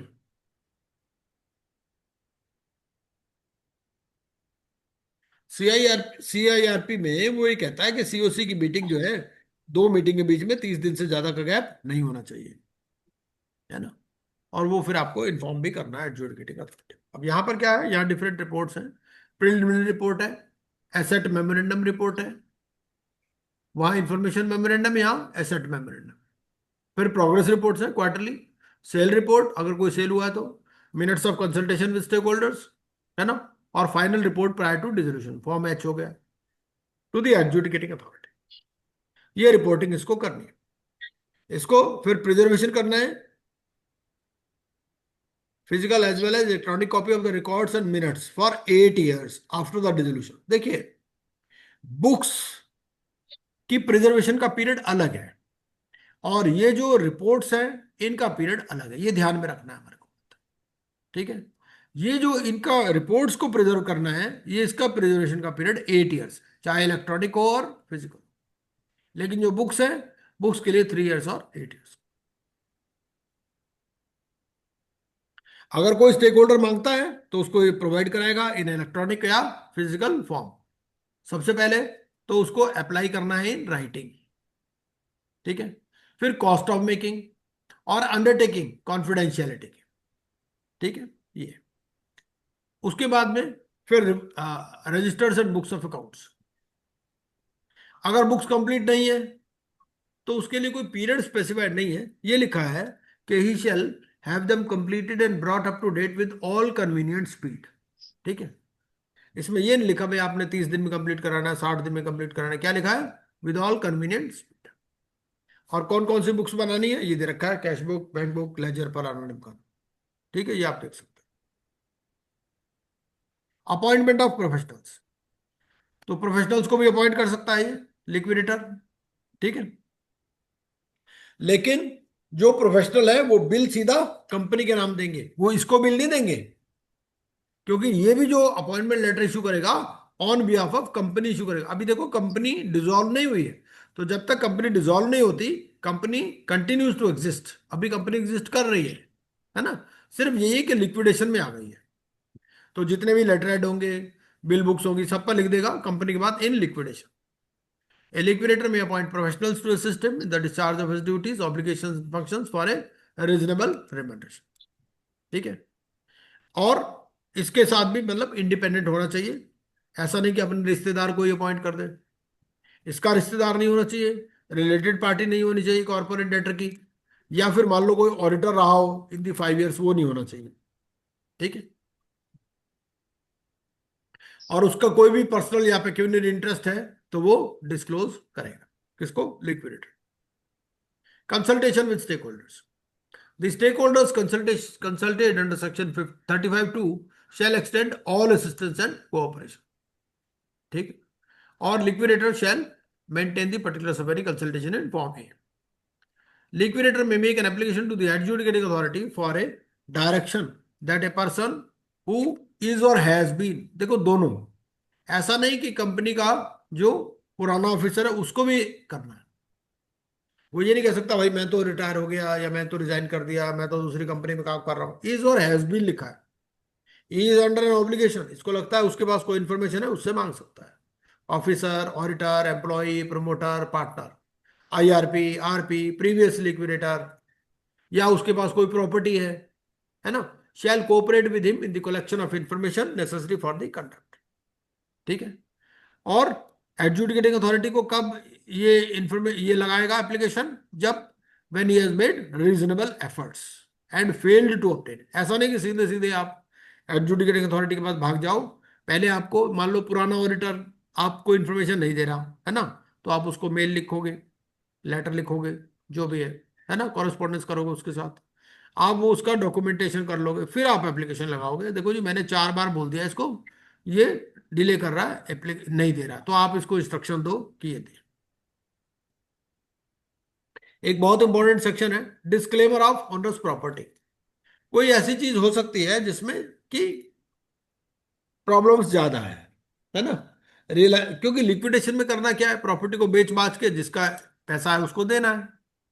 अब मान लो प्रॉपर्टी ऐसी है जिसमें कि कोई लैंड है of any tenure burden with onerous covenants, जिसमें मान लो टैक्सेस वगैरह ज्यादा है, प्राप्ति कुछ है नहीं ना, वो बिक रही है ना, क्योंकि इसको तो बुक्स खाली करनी है, बुक्स तो जीरो करनी है ना इसको। कोई स्टॉक्स है, शेयर्स इन कंपनी में है, वो कंपनियां बंद हो चुकी, कंपनी की बुक्स में स्टॉक आ रहा है। Any other property which is not saleable और is not readily saleable by reason of the possessor thereof being bound either to the performance of any onerous act or to the payment of any sum of money, है ना। Unprofitable contracts, कि इस type के contracts हैं, आपने कोई construction contract कर रखा है, अब वहां पर जो क्या है कि लैंड तो दूसरे की है ना, और उसके ऊपर जो मटेरियल आपने लगा रखा है वो एक कबाड़ी से पूछते हो कि भैया देखो, वो कहता है जी मैं तो आपको दूंगा नहीं, कुछ लूंगा उल्टा, ये लैंड खाली करने के पैसे, है ना, तो वो चीज। तो ऐसे सारे जो कॉन्ट्रैक्ट्स हैं ये वनरस कॉन्ट्रैक्ट्स में आ जाते हैं। तो वनरस कॉन्ट्रैक्ट्स में क्या है, बेसिकली उनको डिस्क्लेम करना है आपको। The liquidator may not withstanding, ऐसा भी हो सकता है कि उसने पहले ऑक्शन करने की कोशिश की हो, है ना, that he has endeavoured to sell और has taken possession of the property और exercised any act of ownership in relation thereto और done anything in pursuance of the contract, तो ये एप्लीकेशन लगाएगा within 6 months from the liquidation commencement date, और such extended period as may be allowed by the adjudicating authority. ठीक है? तो normally तो उसको 6 महीने में करनी है या फिर एक्सटेंशन अप्लाई करनी पड़ेगी एडजुडिकेटिंग अथॉरिटी को। कौन कौन सी सिचुएशन में एप्लीकेशन नहीं लगा सकता? The liquidator shall not make an application under sub regulation 1 if a person interested in the property और कॉन्ट्रैक्ट। एक आदमी है जो उस प्रॉपर्टी में इंटरेस्टेड है, मान लो कोई एग्रीकल्चरल लैंड है कंपनी के पास, है ना, और वो उसमें बुआई कर रहा है, वो बंदा वो उसमें इंटरेस्टेड है। इंक्वायर्ड इन राइटिंग, उस बंदे ने इंक्वायरी की राइटिंग में, किससे? लिक्विडेटर के। Whether he will make an application to have such property disclaimed, कि भाई आप इस प्रॉपर्टी को डिस्क्लेम करना चाहते हो, मैंने सुना है, और ये कुछ उसको बताए नहीं, within 1 month from the receipt of such inquiry, तो उस केस में ये डिस्क्लेम नहीं कर पाए। ठीक है? इसको जो भी पर्सन है interested in the owners property और कॉन्ट्रैक्ट, ठीक है, भाई उसमें कोई मान लो लीज पर प्रॉपर्टी है तो उसका कोई सब लेसी है ना, कोई टेनेंट है उस प्रॉपर्टी पर, तो जो भी पर्सन इंटरेस्टेड इन प्रॉपर्टी है उनको नोटिस देगा at least 7 days before making an application for disclaimer. ठीक है? और कौन आदमी इंटरेस्टेड माना जाएगा? Person is interested in the owners property और कॉन्ट्रैक्ट इफ, पहला, he is entitled to the benefit और subject to the burden of the contract. ठीक है? मतलब उसको कोई बेनिफिट मिल रहा है या सब्जेक्ट टू द बर्डन। कोई माइनिंग कॉन्ट्रैक्ट है मान लो, है ना, तो उसमें कोई उसने सब कॉन्ट्रैक्ट ले रखा है, या कोई आपका सिनेमा हॉल चल रहा है कंपनी का, उसमें कोई कैंटीन कॉन्ट्रैक्टर है, तो वो सारी चीज वो क्या माना जाएगा, इंटरेस्टेड माना जाएगा। तो उससे पहले पूछना पड़ेगा, उसको 7 डेज का नोटिस देना पड़ेगा before making an application for disclaimer. या फिर claims an interest in disclaimed property और is under a liability not discharged in respect of a disclaimed property. तो या तो उसको बेनिफिट मिल रहा है या फिर वो इंटरेस्ट क्लेम कर रहा है डिस्क्लेम्ड प्रॉपर्टी। इंटरेस्ट कैसे क्लेम करेगा, बोलेगा भाई मैं को ओनर हूं, है ना, मैं टेनेंट हूं, इस तरह से।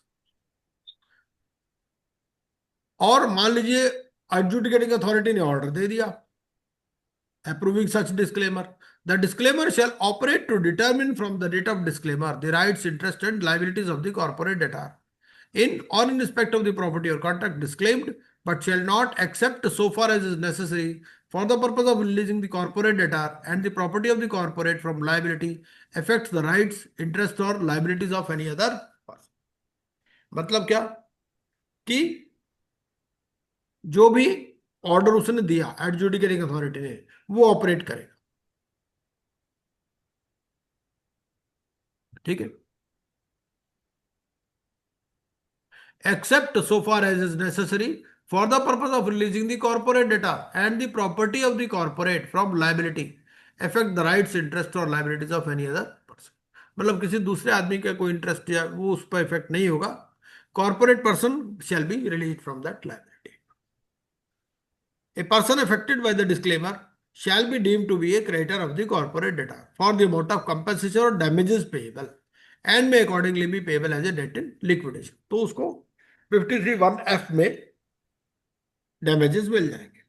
मान लीजिए आपका कोई सिनेमा हॉल चल रहा है, अब सिनेमा हॉल गांव में है, वो चलते नहीं है, पुराने टाइप का है ना, उस मशीनरी को कोई ले रहा है ना, सिनेमा हॉल लीज पे है, लैंड आपकी है नहीं, आपने वो लीज होल्ड राइट्स बेचने की कोशिश की, कोई लेने को तैयार नहीं उसको, तो आप उसको डिस्क्लेम करना चाहते हो। वो कैंटीन कॉन्ट्रैक्टर उसमें उसने कुछ मशीन वगैरह लगा रखी है अपना, वो कहता है भाई मेरे को डैमेजेस, अवार्ड एडजुडिकेटिंग अथॉरिटी बोल देती है कि भाई उसको 1-2 लाख रुपए डैमेजेस दे दो। तो फिर वो क्या होगा, वो लिक्विडेशन में वो चीज क्लेम कर लेगा। ये मतलब, ठीक है।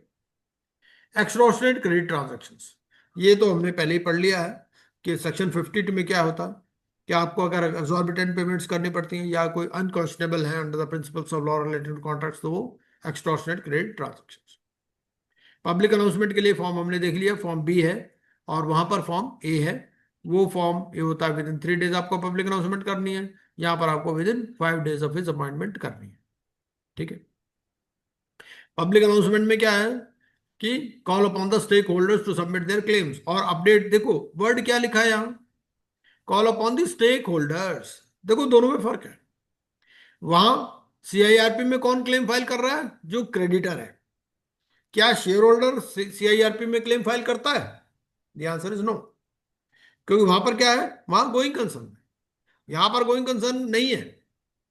तो यहां पर जितने भी स्टेक होल्डर हैं, स्टेक होल्डर मतलब 53 में जिसको भी प्रसाद मिलना है, सारे फाइल कर सकते। तो शेयर होल्डर भी अपना क्लेम फाइल कर सकते। ठीक है, लास्ट डेट कितनी होगी, 30 days from the liquidation commencement date. और अगर नहीं फाइल किया तो जो सीआईआरपी वाला क्लेम उसका कंसिडर कर लेंगे। अनाउंसमेंट कैसे करनी है, जैसे सीआईआरपी में था, 1 English 1 regional, registered office, principal office, या जहां पर भी he conducts material business operations on the website of the CD, on the website of any designated by the board. एक इसको प्रोसेस ईमेल आईडी बनानी पड़ेगी। ठीक है, इसको आरपी से मिली होगी, है ना। तो he shall process the, he shall operate the process email account handed over to him by the RP। ठीक है, and in the event of his replacement, ये अपने आईडी जो है नए लिक्विडेटर को दे देगा। प्रिलिमिनरी रिपोर्ट, सबसे पहले इसको एक प्रिलिमिनरी रिपोर्ट बनानी है। प्रिलिमिनरी रिपोर्ट बनाने से पहले हमने अर्ली डिसोल्यूशन वाला कॉन्सेप्ट पढ़ लिया था कि अर्ली डिसोल्यूशन के लिए भी आपको जो है प्रिलिमिनरी रिपोर्ट तो बनानी ही बनानी है ना। तो the liquidator shall submit a preliminary report to the adjudicating authority within 75 days from the liquidation commencement date. एक मिनट,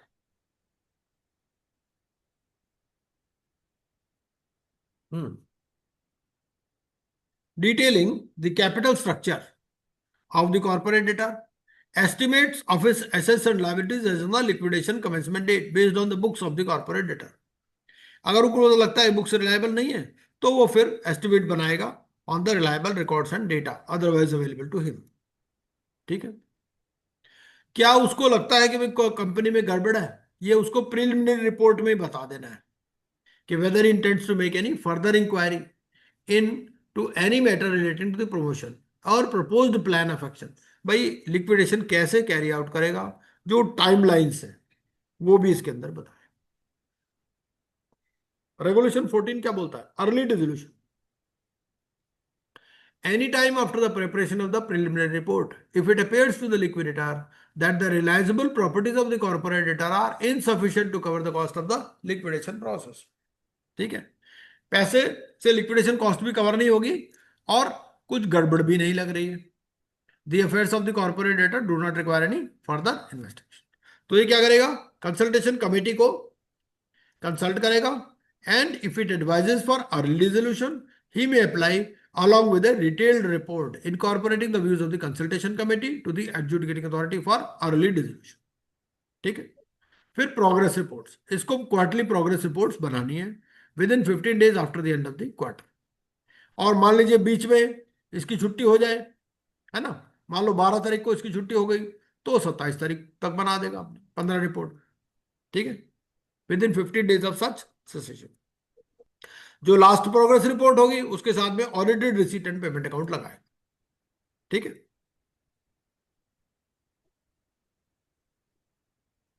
और इस प्रोग्रेस रिपोर्ट में क्या रहेगा? एक तो ये रहेगा appointment, tenure of appointment and cessation of appointment of professionals. ठीक है। फिर प्रोग्रेस रहेगी इसमें। प्रोग्रेस में क्या रहेगा? Settlement of list of stake holders, details of any property that remains to be sold and realized, distribution made, distribution of unsold property, details of fees or remuneration, fees due to or received by the liquidator, together with the description of activities carried out by him।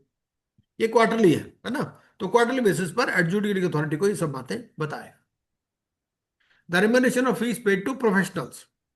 अब देखिए दोनों में फर्क क्या है? जो liquidator है उसने अपने बारे में तो दोनों चीजें बतानी है, ड्यू कितनी थी और रिसीव कितनी हुई। प्रोफेशनल्स का क्या बताना है? जो उनको पेमेंट की है वो भी बतानी है। ठीक है। Other expenses incurred by the liquidator whether paid or not, है ना, चाहे एक्रूवल बेसिस में हो वो भी बताने हैं। Developments in any material litigation by or against the corporate debtor. इसका क्या मतलब है? इसका इनडायरेक्ट मतलब ये है कि litigation can continue during liquidation period, है ना, तो अगर कोई उसमें मटेरियल डेवलपमेंट हुई है तो वो भी बताए। Filing of and development in applications for PUFE transactions, changes if any in estimated liquidation cost. जो इसने सबसे पहली प्रीलिमिनरी रिपोर्ट बनाई थी उसमें बता दिया था कि एस्टिमेटेड लिक्विडेशन कॉस्ट कितनी होगी, है ना, और अगर आप कोई चेंज हुई है तो वो है बता देगा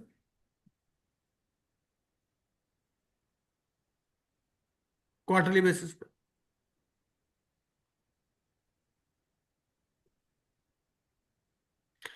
उसके अलावा जो रिसीट एंड पेमेंट है ड्यूरिंग द क्वार्टर और क्यूमुलेटिव। ठीक है। A progress report shall enclose a statement indicating any material change in expected realization of any property proposed to be sold along with the basis of such change। क्योंकि आप देखिए जो preliminary report थी, preliminary report में इसने क्या बताया था कि एस्टिमेटेड रिलाइजेबल वैल्यू बताया था ना, ये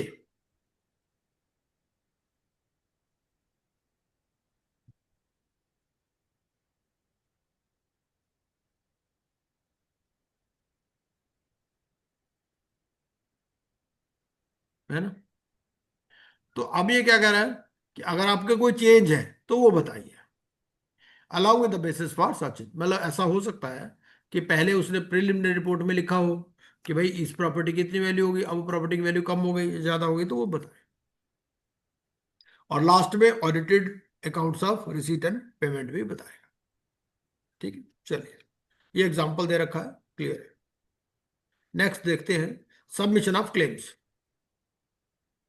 ए person who claims to be a stake holder, देखिए वर्ड क्या लिखा है, who claims to be a stake holder.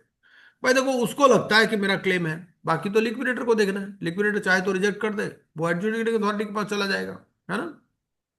A person who claims to be a stakeholder shall submit its claim or update its claim submitted during CIRP, including interest, if any, on or before the last date mentioned. ठीक है। A person shall prove its claim for debt or dues to him, including interest, if any, as on the liquidation commencement date. ठीक है। क्या liquidation commencement के बाद वाला interest भी मिलेगा? The answer is no. Liquidation commencement date तक का ही इंटरेस्ट इसमें मिलता है। Claims by operational creditors, a person claiming to be an operational creditor of the corporate debtor other than a workman or employee shall submit proof of claim to the liquidator in person, by post or by electronic means. तो operational creditor अपना form कौन से form में दे रहा है? सी form में। और CIRP में ऑपरेशनल क्रेडिटर का फॉर्म क्या है? सीआईआरपी में फॉर्म बी है, सी सर, है? Form C for operational creditor. नहीं, सीआईआरपी में सी में सर बी है, बी है ना। है, हम्म, सीआरपी में बी है। हाँ, ये एक एक आपको बढ़ा देना नंबर, जैसे पब्लिक अनाउंसमेंट वहां ए है तो यहाँ बी हो गया, है ना। वहां पर वो फॉर्म बी है उसका, यहाँ हो गया फॉर्म सी, है ना। एक एक नंबर नीचे करते रहिए लिक्विडेशन, सीआईआरपी के याद कर लीजिए, इसको नीचे करते रहिए। ये ऑपरेशनल क्रेडिटर हो गया। उसके बाद में आपका आ गया workman and employees, financial creditor form D हो गया। Workman and employees, workman and employees के लिए दो तरह से फॉर्म फाइल कर सकते हैं, एक तो इंडिविजुअल या फिर कलेक्टिवली। अगर इंडिविजुअल करना है तो आपको फॉर्म ई है, और अगर कलेक्टिवली करना है तो फिर फॉर्म एफ। ठीक है, जो भी रिकॉर्ड आपको लगाने है वो लगा दीजिए। भाई एम्प्लॉय होगा तो वो एम्प्लॉयमेंट कॉन्ट्रैक्ट लगाएगा, जो कोई चीज लगाएगा, है ना। कोई उसके पास कोर्ट का ऑर्डर है। प्रूविंग सिक्योरिटी इंटरेस्ट, अब आपने अपना सिक्योरिटी इंटरेस्ट प्रूव करना है ना। सेक्शन 52 में हमने देखा था, तो किस बेसिस पे होगा? आप रिकॉर्ड लगाओगे, इंफॉर्मेशन यूटिलिटी का, सरसई का, एमसीए का, है ना। प्रिजम्पशन ऑफ सिक्योरिटी इंटरेस्ट, ये इंपॉर्टेंट है कि जब आप अपना फॉर्म भर रहे हो, फॉर्म सी या फॉर्म डी, फॉर्म सी ये भर रहे हैं कौन? फॉर्म सी भर रहा है कौन? ऑपरेशनल, है ना। और फॉर्म डी ऑपरेशनल भर रहा है फाइनेंशियल क्रेडिटर। तो ये उसी टाइम लिख देगा उसमें, क्योंकि देखिए सिक्योर्ड क्रेडिटर कौन हो सकता है? सिक्योर्ड क्रेडिटर फाइनेंशियल क्रेडिटर भी हो सकता है और ऑपरेशनल क्रेडिटर भी हो सकता है ना। ये तो बात हमने पढ़ी ली पहले ही। तो अब ये जब फॉर्म भरेगा उसी टाइम लिख देगा कि मैं रियलाइज करूंगा या रिलिंक्विश करूंगा। उसमें कॉलम आता है, कॉलम 8A। तो कॉलम 8A अगर आप देखोगे तो आपको कॉलम 8A के अंदर नजर आ जाएगा कि भाई रिलिंक्विश या रियलाइज, ये इसके अंदर लिख देता है, जैसे फॉर्म सी है। ठीक है, ये फॉर्म सी आ गया। फॉर्म सी में 8A आ गया, वेदर सिक्योरिटी इंटरेस्ट रिलिंक्विश्ड। ठीक है, ये यहीं पर लिख देता है, क्योंकि ये क्लेम कितने दिन में भरना है आपको? 30 दिन में भरना है। और सिक्योर्ड क्रेडिटर के लिए क्या लिखा कि वो 30 दिन में बताएगा कि भाई उसने रियलाइज करना है या रिलिंक्विश करना है। दोनों में 8A कॉलम है, वेदर सिक्योरिटी इंटरेस्ट रिलिंक्विश्ड, यस और नो। अगर मान लो कुछ भी नहीं लिखता तो क्या होगा? नहीं लिखता तो मान लिया जाएगा कि रिलिंक्विश कर दिया। ठीक है, फिर लिक्विडेशन स्टेट का पार्ट बन जाए। कोई ऐसा भी कलाकार हो सकता है ना जो कहे मैं कुछ भरता ही नहीं, इसमें खाली छोड़ देता हूं, तो वो फिर रिलिक्विश मान लिया।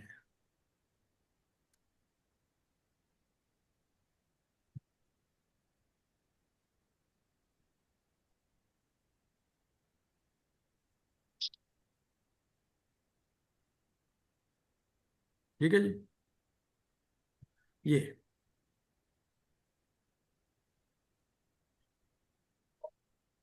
provided that where a secured creditor does not intimate its decision within 30 days। Intimate के लिए कोई अलग से लेटर नहीं लिखना, वही क्लेम में ही दे देना है उसको, फॉर्म सी या फॉर्म डी में, है ना। अगर उसने कुछ नहीं बताया तो क्या ये मान लिया जाएगा कि रिलिक्विश कर दिया। It shall be presume to be part of the liquidation estate. Where है, ये लास्ट कर लेते हैं बस, है ना। रेगुलेशन 21 कर लेते हैं कंप्लीट, कोई ज्यादा नहीं है। Where secured creditor proceeds to realise, अगर ये रियलाइज करेगा तो क्या करेगा, वो जो भी अमाउंट पेएबल है 53 में वो ये दे देगा, ठीक है, विद इन 90 डेज, क्योंकि प्रॉपर्टी तो इसके नाम से है, ये खुद ही रियलाइज करेगा। तो क्या रियलाइज करके पूरा का पूरा पैसा अपने पास रखेगा? नहीं, जो उसका प्रोपोर्शनेट शेयर बनता है लिक्विडेशन कॉस्ट का वो इसको देना पड़ेगा। अगर एक्सेस है of the realized value which is subject to over the amount of his claim remitted to the liquidator within 180 days, तो 180 दिन के अंदर इसको ये भी वापस करना है, ठीक है। अगर अमाउंट सर्टेन नहीं है तो जो अमाउंट एस्टिमेट करेगा लिक्विडेटर, और डिफरेंस जो है वो बाद में दे एडजस्ट हो जाएगा, ठीक है। चलिए इतना ही काफी है, आज इतना ही, यहीं पर ही अपनी कथा को हम समाप्त करते हैं। तो मेरे हिसाब से अब आपको काफी चीजें समझ में आ गई होगी लिक्विडेशन की, है ना। अब आप पढ़ोगे ना कुछ भी आपको समझ में आ जाएगा लिक्विडेशन।